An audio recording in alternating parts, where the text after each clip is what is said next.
ചാലിശ്ശേരി കല്ലുംപുറം പാതയിൽ റോഡിലേക്ക് മരം കടപുഴകി വീണു. രാത്രിയായതിനാൽ വൻ അപകടം ഒഴിവായി. കവക്കോട് പാലത്തിനപ്പുറം കല്ലുംപുറം റോഡിലെ പുറംപോക്കിൽ നിൽക്കുന്ന മരമാണ് റോഡിലേക്ക് മറിഞ്ഞത്. ഞായറാഴ്ച പുലർച്ചെ 2 മണിക്ക് ജോലി കഴിഞ്ഞതുവഴി വന്ന ചാലിശ്ശേരി സ്വദേശി ഷൈനാണ് അപകടം നേരിൽ കണ്ടത്. ഉടനെ തന്നെ കുന്നംകുളം ഫയർഫോഴ്സിനെ വിവരമറിയിച്ചു. Kunnamkulam fire force SFRO Raveendran, FRO Navas Babu, Shyam, Harikuttan, Sanil എന്നിവരുടെ നേതൃത്വത്തിൽ മരം മുറിച്ചുമാറ്റി ഗതാഗതം പുനഃസ്ഥാപിച്ചു.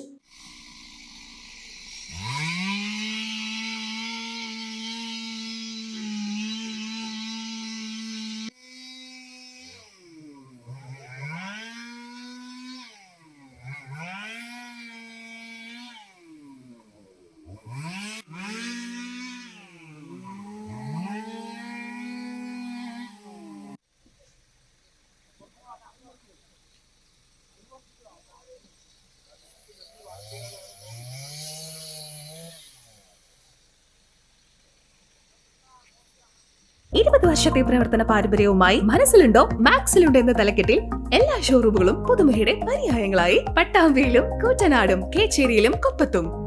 പട്ടാമ്പിക്കാരുടെ മനസ്സറിഞ്ഞുകൊണ്ട് പ്രൗഢിയോടുകൂടി 2 ഷോറൂമുകൾ. മനസ്സിലുണ്ടോ മാക്സിലുണ്ട്. Max wedding centre, Pattambi, Koottanad, Koppam and Kecheri.